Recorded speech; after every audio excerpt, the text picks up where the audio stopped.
강 회장은 넓은 정원과 거대한 대저택을 바라보며 깊은 한숨을 내쉬었습니다.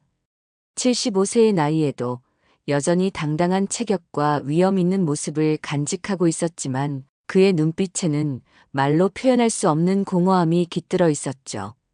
화려한 저택과 수많은 재산은 그에게 더 이상 의미가 없었습니다. 유일한 아들이 15해 전 불의의 사고로 세상을 떠난 후 그의 삶은 완전히 바뀌었어요. 회장님, 오늘 저녁 식사 준비됐습니다. 집사의 목소리에 강 회장은 천천히 고개를 돌렸습니다. 그의 시선은 거실 벽에 걸린 가족 사진에 머물렀어요. 아들과 며느리 그리고 어린 손자가 환하게 웃고 있는 사진이었습니다. 손자 민호는 사고 직후 실종되었고 강 회장은 그 후로 매일 손자를 찾는 일에 전념해 왔죠. 식사는 나중에 하겠네. 지금은 혼자 있고 싶군. 강 회장의 목소리에는 깊은 피로감이 묻어났습니다. 집사는 조용히 고개를 숙이고 물러났어요. 강 회장은 서재로 향했고 서랍에서 오래된 시계를 꺼내 바라보았습니다. 손자의 7번째 생일에 선물했던 시계였죠. 특별히 제작한 이 시계 뒷면에는 우리 민호에게 할아버지가라는 문구가 새겨져 있었습니다. 어디 있는 거니, 내 손자. 강 회장의 목소리는 떨리고 있었어요. 그는 매년 손자의 생일마다 수많은 탐정을 고용하고 전국 각지에 수소문했지만 어떤 단서도 찾지 못했습니다. 하지만 그는 포기하지 않았죠. 언젠가는 반드시 손자를 찾을 수 있으리라는 희망을 품고 있었습니다. 한편 서울 변두리의 작은 원룸에서는 22살 청년 민준이 오토바이 열쇠를 챙기며 서둘러 집을 나섰어요. 배달 아르바이트를 시작한 지 이제 한 달째. 아직도 길을 헤매는 일이 많았습니다. 민준은 낡은 손목시계를 확인하며 서둘러 오토바이에 올랐죠. 오늘도 열심히 해야지. 민준에게 이 시계는 유일한 유품이었습니다. 어릴 적 보육원에 맡겨질 때부터 가지고 있던 것으로 자신의 과거와 연결된 유일한 물건이었죠. 시계 뒷면에는 무언가 글자가 새겨져 있었지만 오랜 세월 마모되어 알아볼 수 없었습니다. 그래도 민준은 이 시계를 소중히 여겼어요. 민준은 고등학교를 졸업하고 대학에 진학하지 못했습니다. 보육원을 나온 후에는 아르바이트를 전전하며 근근히 살아가고 있었죠. 하지만 그는 언제나 긍정적인 마음을 잃지 않았어요. 언젠가는 자신만의 작은 가게를 열고 싶다는 소박한 꿈을 품고 있었습니다. 민준 씨, 이번 배달은 강남 쪽인데 좀 멀어요. 괜찮겠어요? 가게 주인의 말에 민준은 밝게 웃으며 고개를 끄덕였습니다. 먼 거리일수록 팁을 더 받을 수 있다는 기대감에 오히려 기분이 좋았죠. 그는 음식을 받아 오토바이에 실었고 강남의 고급 주택가로 향했습니다. 그곳에서 그의 인생이 완전히 바뀌게 될 줄은 전혀 모른 채로 말이에요. 민주는 내비게이션을 따라 고급 주택가로 들어섰습니다. 주변의 저택들은 민준이 상상조차 해본 적 없는 규모였죠.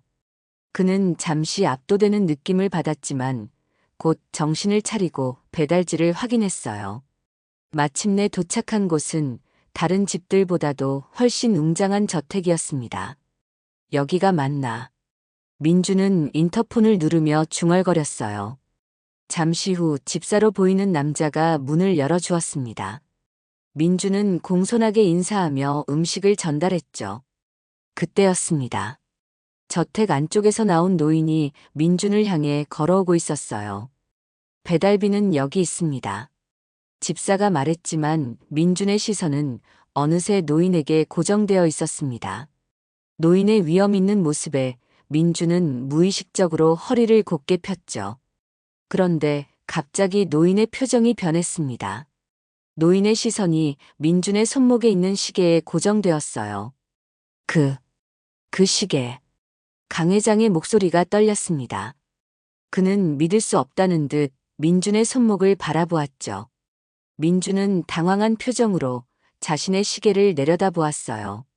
낡고 오래된 시계였지만 그에게는 소중한 물건이었습니다. 이 시계 말씀이신가요? 제가 어릴 때부터 가지고 있던 건데. 민준의 말에 강 회장은 더욱 흥분한 모습을 보였습니다. 그는 민준에게 다가와 시계를 자세히 보려 했죠. 민준은 불안한 마음에 한 걸음 물러섰지만 강 회장의 진지한 표정에 시계를 보여주었어요. 이 시계, 뒷면을 볼 수 있을까? 민준은 망설이다가 시계를 풀어 강 회장에게 건넸습니다. 강 회장은 떨리는 손으로 시계를 받아들고 뒷면을 확인했어요. 마모되어 희미해진 글자를 보는 순간 그의 눈에서 눈물이 흘러내렸습니다. 우리 민호에게 할아버지가. 강 회장의 목소리는 감정에 북받쳐 거의 들리지 않을 정도였어요.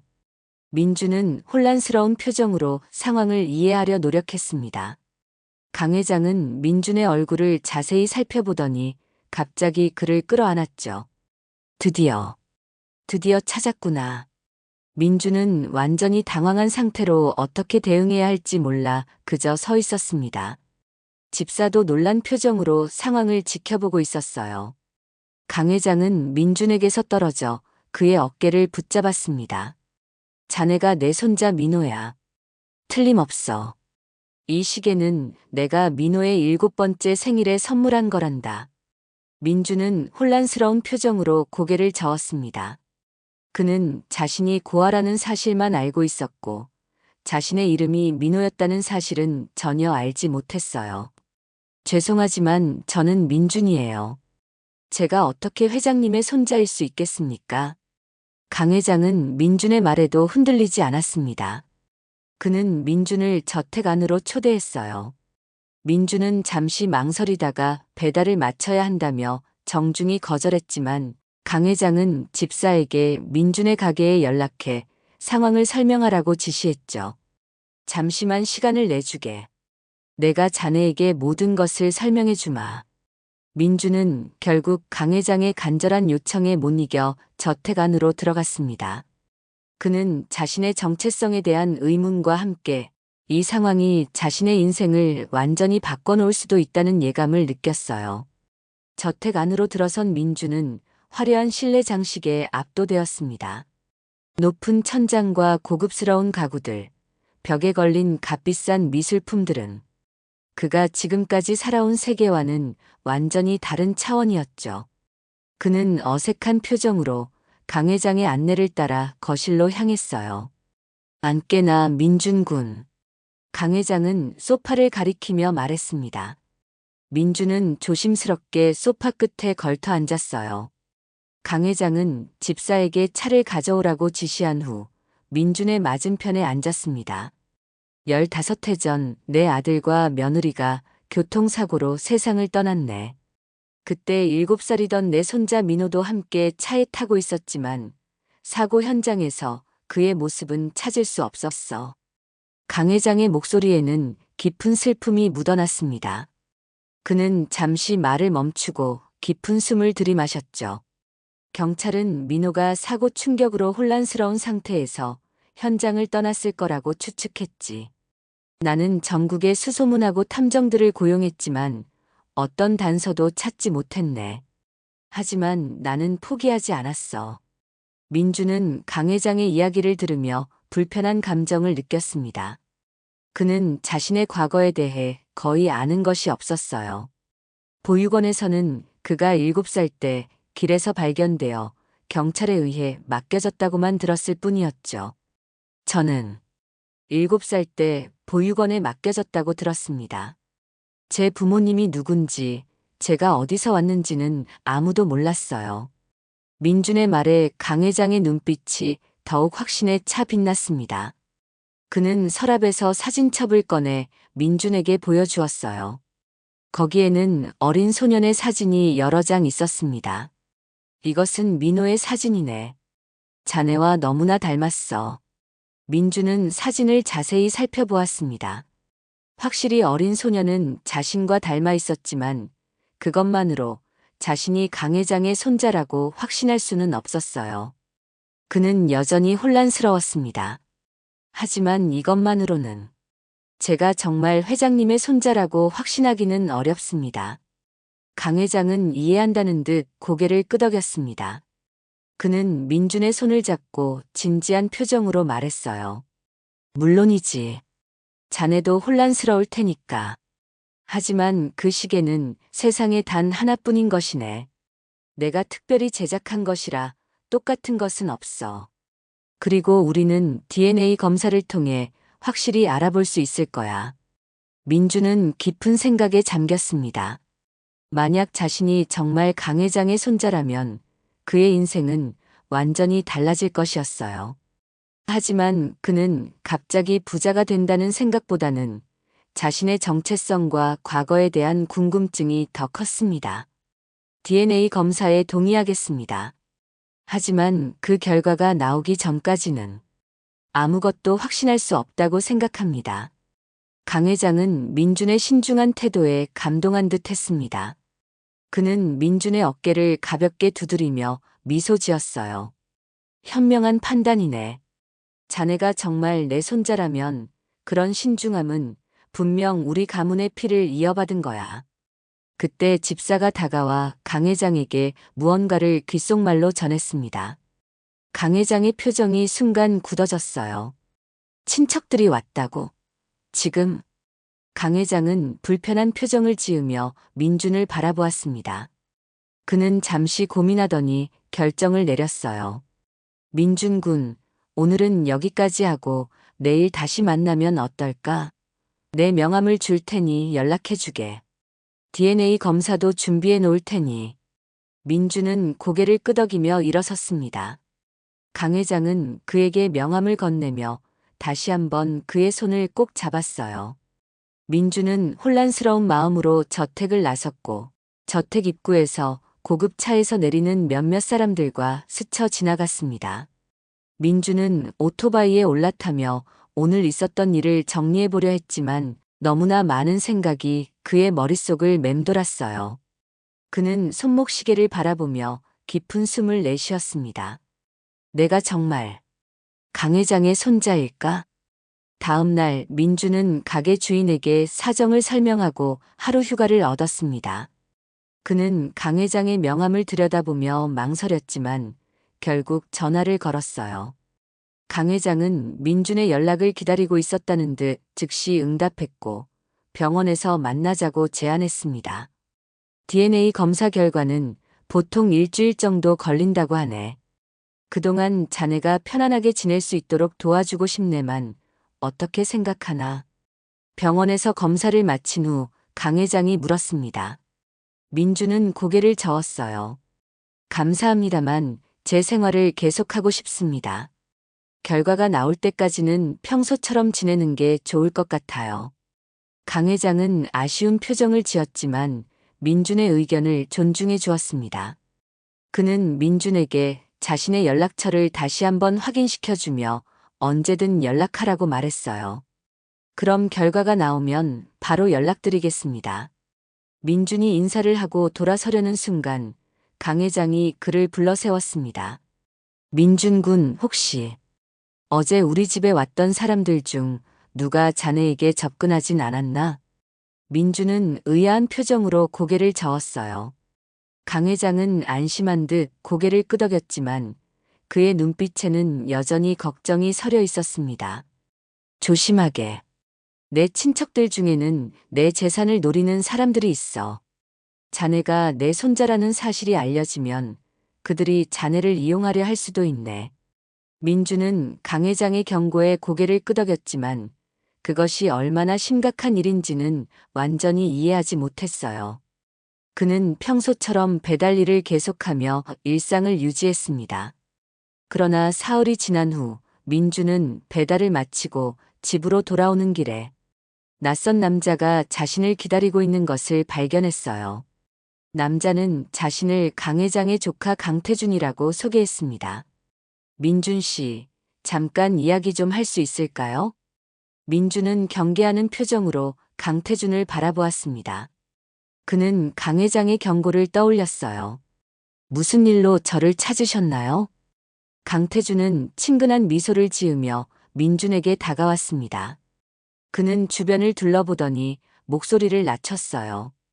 당신이 우리 삼촌의 손자라는 소문이 있더군요. 만약 그게 사실이라면 당신은 곧 엄청난 부자가 될 거예요.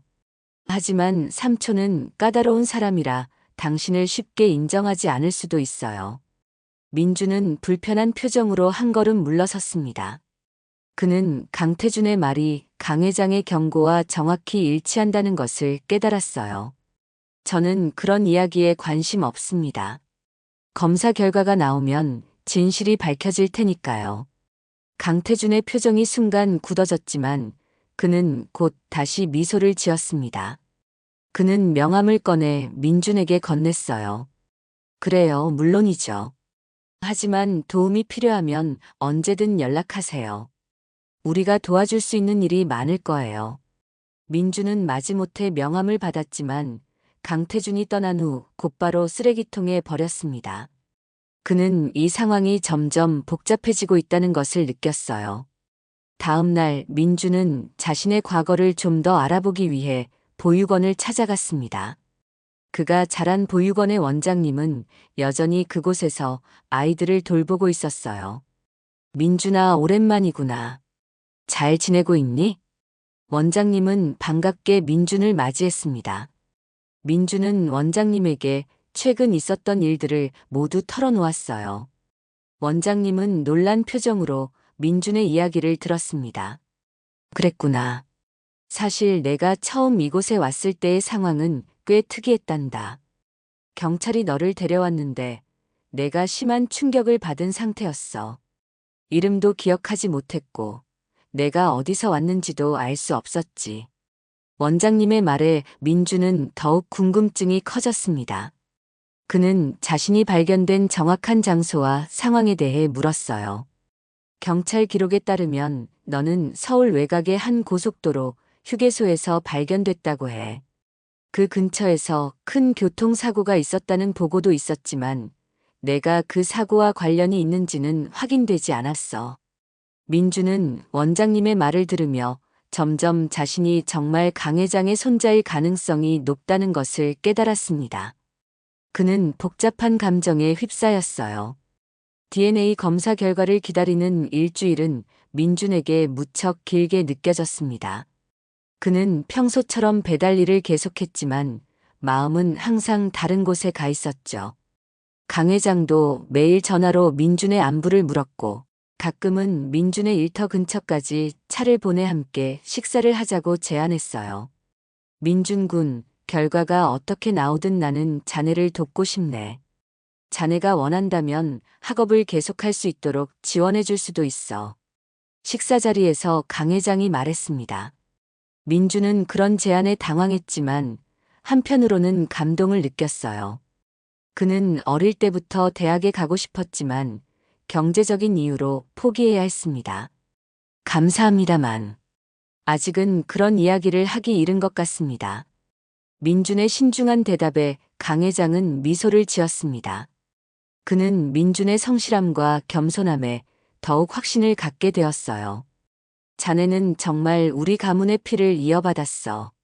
내 아들도 자네처럼 신중하고 성실했지. 그러던 어느 날 민준이 배달을 마치고 집으로 돌아오는 길에 낯선 차 한 대가 그를 미행하는 것을 발견했습니다. 그는 불안한 마음에 골목길로 접어들었지만 차는 계속해서 그를 따라왔어요. 마침내 차가 그의 앞을 가로막았고 차에서 내린 사람은 다름 아닌 강태준이었습니다. 민준 씨, 우리 이야기 좀 더 나눠볼까요? 강태준의 목소리는 친절했지만 그의 눈빛에는 위협이 서려 있었어요. 민준은 경계하는 표정으로 그를 마주 보았습니다. 할 이야기 없습니다. 그리고 저를 미행하지 마세요. 민준의 단호한 태도에 강태준의 표정이 일그러졌습니다. 그는 갑자기 민준의 팔을 강하게 붙잡았어요. 들어봐, 너 같은 고아가 갑자기 나타나서 우리 가문의 재산을 가져갈 수 있을 것 같아? 삼촌은 이미 늙었고 우리가 그 재산을 지켜왔어. 내가 정말 현명하다면 우리와 손을 잡는 게 좋을 거야. 민주는 강태준의 손을 뿌리치며 분노를 참지 못했습니다. 그는 처음으로 목소리를 높였어요. 저는 돈 같은 건 관심 없습니다. 그저 제가 누구인지 알고 싶을 뿐이에요. 민준의 외침에 강태준은 잠시 당황한 표정을 지었습니다. 그는 민준을 자세히 살펴보더니 비웃음을 지었어요. 정말 순진하군. 하지만 내가 DNA 검사 결과에 너무 큰 기대를 하지 않는 게 좋을 거야. 그 결과가 어떻게 나올지는 아무도 모르니까. 강태준의 말에는 어떤 암시가 담겨 있었습니다. 민준은 순간 등골이 오싹해지는 느낌을 받았어요. 그는 강태준이 DNA 검사 결과를 조작하려 할지도 모른다는 생각에 경각심을 느꼈습니다. 당신이 무슨 짓을 하든 진실은 결국 밝혀질 겁니다. 민준의 단호한 말에 강태준은 어깨를 으쓱하며 차로 돌아갔습니다. 그는 떠나기 전 한마디를 남겼어요. 우리는 곧 다시 만날 거야, 민준 씨. 그날 밤 민준은 강 회장에게 전화를 걸어 강태준과의 만남에 대해 이야기했습니다. 강 회장은 크게 분노했고 즉시 조치를 취하겠다고 약속했어요. 민준 군, 내일부터는 내가 보낸 경호원이 자네를 보호할 거야. 거절하지 말게. 이건 자네의 안전을 위한 일이네. 민준은 처음에는 거부했지만 강 회장의 진심 어린 걱정에 결국 동의했습니다. 다음 날부터 민준의 일상에는 항상 그림자처럼 따라다니는 경호원이 생겼어요. 처음에는 불편했지만 점차 그 존재에 익숙해졌습니다. DNA 검사 결과가 나오기 하루 전날 강 회장은 민준을 저택으로 초대했습니다. 그는 민준에게 가족의 역사와 사업에 대해 자세히 설명해 주었고 사진첩을 통해 민준의 어머니와 아버지의 모습도 보여주었어요. 이분이 자네의 아버지야. 내 아들이었지. 그리고 이분은 자네의 어머니고. 두 분 다 훌륭한 사람들이었어. 민준은 처음으로 자신의 부모님 얼굴을 보게 되었습니다. 그는 사진 속 아버지의 눈매가 자신과 닮았다는 것을 깨달았고 갑자기 눈물이 흘러내렸어요. 그동안 억눌러왔던 감정이 한꺼번에 터져나온 것이었습니다. 정말 이분들이 제 부모님인가요? 강 회장은 민준의 어깨를 부드럽게 감싸며 고개를 끄덕였습니다. 그의 눈에도 눈물이 고여 있었어요. 내일이면 모든 것이 확실해질 거야. 하지만 나는 이미 자네가 내 손자라는 것을 확신하고 있네. 그날 밤 민준은 오랜만에 편안한 마음으로 잠들 수 있었습니다. 그는 꿈에서 어린 시절의 기억 조각들을 보았어요. 가족과 함께 웃고 있는 자신의 모습, 할아버지가 시계를 선물해주는 장면, 그리고 갑작스러운 사고의 순간까지. 민준은 식은땀을 흘리며 깨어났고 자신이 조금씩 과거를 기억해내고 있다는 것을 깨달았습니다. 다음 날 아침 민준은 강 회장과 함께 병원으로 향했습니다. 그들은 의사의 진료실에서 결과를 기다렸어요. 마침내 의사가 들어와 봉투를 건넸습니다. 결과가 나왔습니다. 민준과 강 회장은 긴장된 표정으로 봉투를 열었습니다. 의사는 결과를 설명했어요. 검사 결과 두 분은 확실히 혈연 관계입니다. 강 회장님과 민준 씨는 직계 조부와 손자 관계가 맞습니다. DNA 검사 결과가 공개된 후 민준의 삶은 완전히 달라졌습니다. 강 회장은 즉시 기자회견을 열어 잃어버렸던 손자를 찾았다는 사실을 발표했어요. 뉴스는 순식간에 퍼졌고 민준은 하루아침에 유명인이 되었습니다. 이제 자네는 우리 가문의 일원으로서 그에 맞는 교육과 준비가 필요해. 대학 진학도 도와줄 테니 자네가 원하는 분야를 선택하게. 강 회장은 민준에게 저택에서 함께 살자고 제안했지만 민준은 아직 그럴 준비가 되지 않았다고 말했습니다. 그는 자신의 작은 원룸에서 계속 살기로 했고 다만 배달 일은 그만두고 대학 입학을 준비하기로 했어요. 저는 경영학을 공부하고 싶습니다. 언젠가는 할아버지의 사업을 이해하고 도울 수 있게 되고 싶어요. 민준의 말에 강 회장은 기쁜 표정을 지었습니다. 그는 손자가 자신의 뒤를 이어 사업을 맡아줄 것이라는 희망을 품게 되었어요. 그러나 모든 것이 순탄하게 진행된 것은 아니었습니다. 강 회장의 친척들, 특히 강태준은 민준의 등장에 강한 불만을 표시했어요.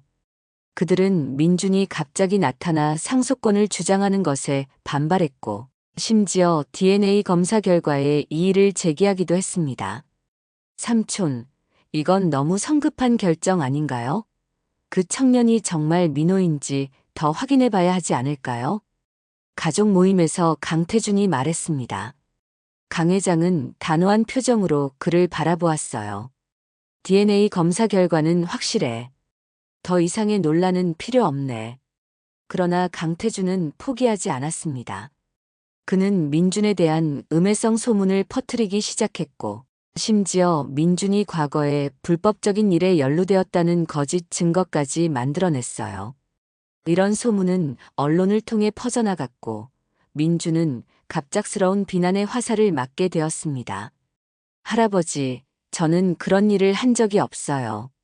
이건 모두 거짓말입니다. 민준은 강 회장에게 억울함을 호소했습니다. 강 회장은 처음에는 민준을 믿었지만 계속되는 의혹과 증거들에 점점 혼란스러워했어요. 그는 민준을 의심하기 시작했고 둘 사이의 관계는 서서히 냉각되었습니다. 민준 군, 나는 자네를 믿고 싶네. 하지만 이런 증거들이 계속 나오는 상황에서는 강 회장의 말에 민준은 깊은 상처를 받았습니다. 그는 자신이 누구인지 알게 된 기쁨도 잠시, 이제는 오히려 자신의 정체성이 짐이 되어버린 상황에 괴로워했어요. 할아버지가 저를 믿지 않으신다면 제가 여기 있을 이유가 없습니다.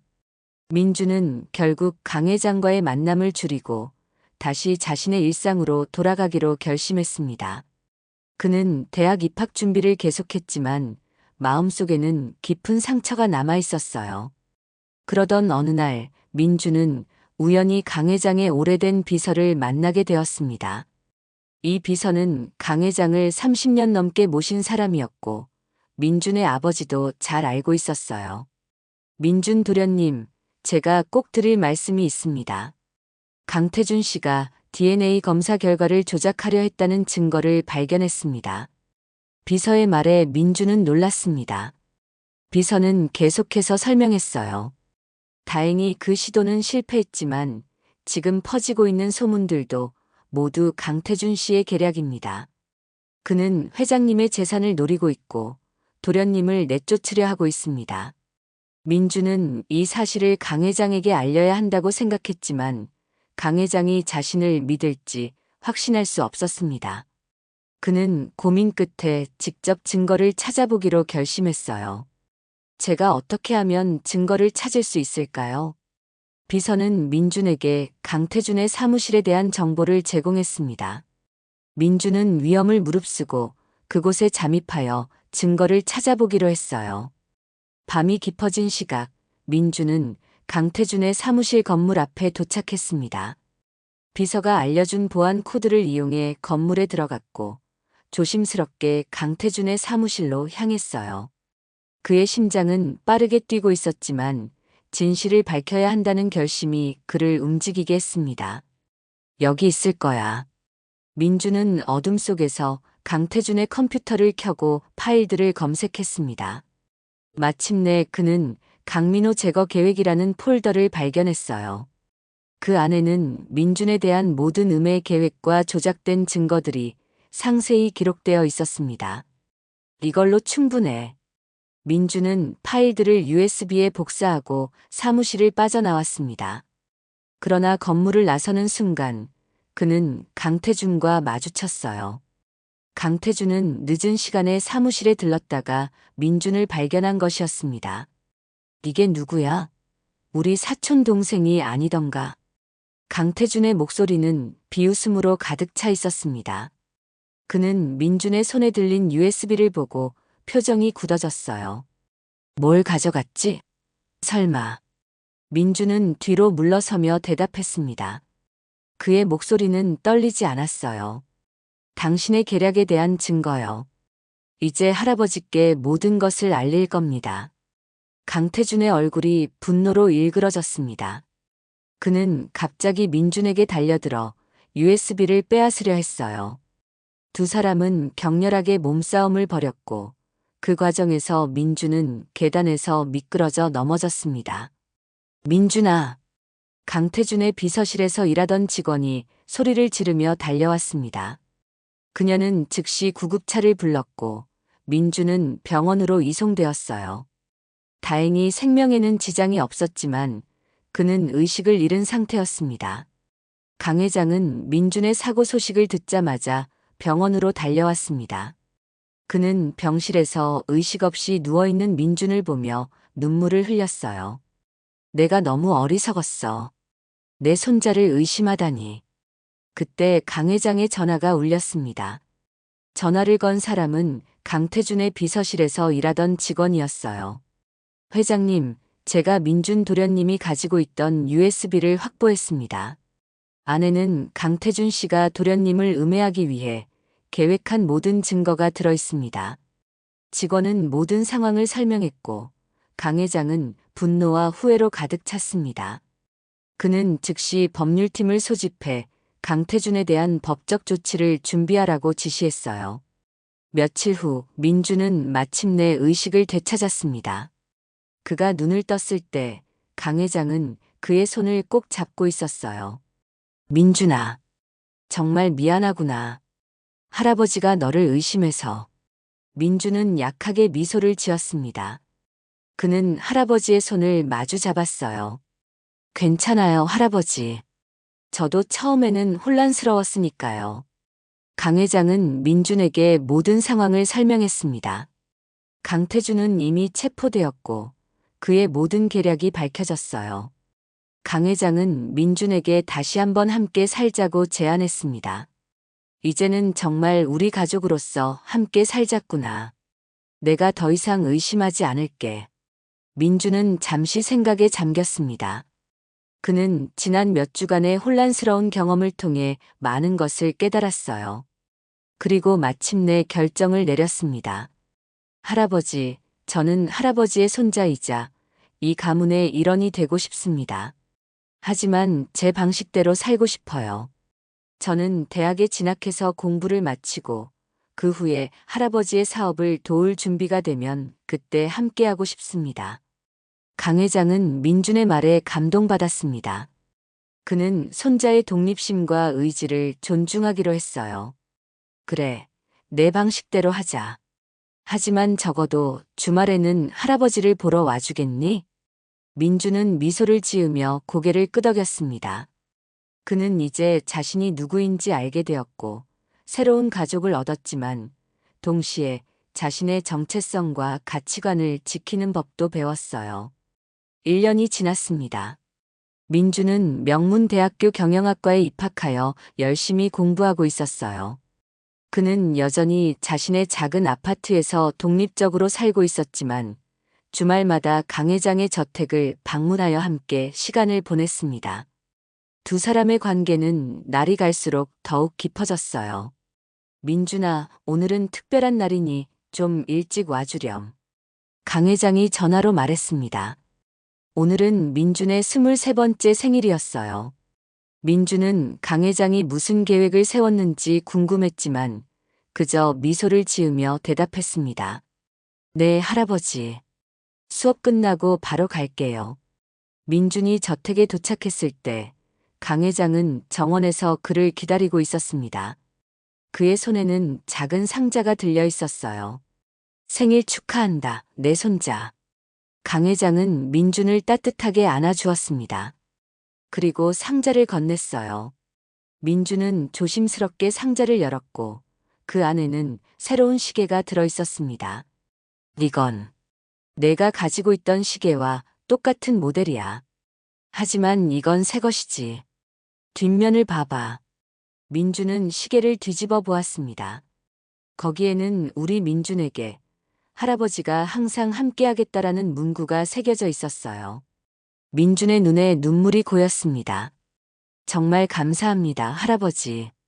강 회장은 민준의 어깨를 부드럽게 두드렸습니다. 그리고 정원 안쪽으로 그를 안내했어요. 거기에는 작은 파티가 준비되어 있었고 보육원 원장님과 민준의 대학 친구들이 모여 있었습니다. 모두 널 축하해주고 싶어 했단다. 민준은 감동의 말을 잇지 못했습니다. 그는 이제 진정한 가족의 의미를 알게 되었어요. 혈연 관계도 중요하지만 서로를 이해하고 존중하는 마음이 더 중요하다는 것을 깨달았습니다. 파티가 끝나고 민준과 강 회장은 서재에서 조용히 이야기를 나누었습니다. 강 회장은 민준에게 회사에 대한 이야기를 들려주었고, 민준은 자신의 대학 생활과 꿈에 대해 이야기했어요. 할아버지, 저는 우리 회사를 통해 보육원 아이들을 돕는 재단을 만들고 싶어요. 제가 겪었던 것처럼 가족을 잃은 아이들에게 새로운 기회를 주고 싶습니다. 강 회장은 민준의 말에 깊은 감동을 받았습니다. 그는 손자가 자신의 경험을 바탕으로 다른 이들을 돕고자 하는 마음에 존경심을 느꼈어요. 훌륭한 생각이구나. 내가 원한다면 우리 함께 그 재단을 설립하자. 내가 대학을 졸업하면 회사의 사회공헌팀을 맡아서 그 일을 직접 추진해보는 건 어떠니? 민주는 기쁜 마음으로 고개를 끄덕였습니다. 그는 이제 자신의 과거와 현재, 그리고 미래가 모두 연결되어 있다는 것을 느꼈어요. 그날 밤 민주는 강 회장의 저택에서 하룻밤을 보내기로 했습니다. 그는 자신의 방으로 배정된 곳에 들어가 창밖을 바라보았어요. 달빛이 정원을 비추고 있었고 그 풍경은 묘하게 익숙했습니다. 갑자기 민준의 머릿속에 어린 시절의 기억이 선명하게 떠올랐습니다. 그는 이 방에서 자랐고 이 창문으로 밤하늘을 바라보며 별을 세곤 했어요. 그리고 할아버지가 들려주던 이야기를 들으며 잠들었던 기억도 떠올랐습니다. 이제 기억이 돌아오는구나. 민주는 새로 선물 받은 시계를 바라보며 미소 지었습니다. 그는 이제 더 이상 혼자가 아니었어요. 그에게는 가족이 있었고 그 가족과 함께할 미래가 있었습니다. 다음 날 아침 민준과 강 회장은 함께 아침 식사를 했습니다. 강 회장은 민준에게 질문했어요. 어젯밤 잘 잤니? 민준은 미소를 지으며 대답했습니다. 그의 목소리에는 확신이 담겨 있었어요. 네, 할아버지. 오랜만에 정말 편안하게 잤어요. 이제 저는 집에 돌아온 것 같습니다. 강 회장은 감동의 눈시울을 붉혔습니다. 그는 손자의 손을 꼭 잡았어요. 그래, 민준아. 넌 이제 집에 돌아왔어. 우리는 더 이상 혼자가 아니란다. 두 사람은 서로를 바라보며 미소 지었습니다. 시계의 초침 소리가 조용히 울리는 가운데 그들은 함께할 미래를 향해 한 걸음 더 나아갔습니다. 과거는 잃었지만 가족은 되찾았고 이제 그들에게는 함께할 시간이 무한히 펼쳐져 있었습니다.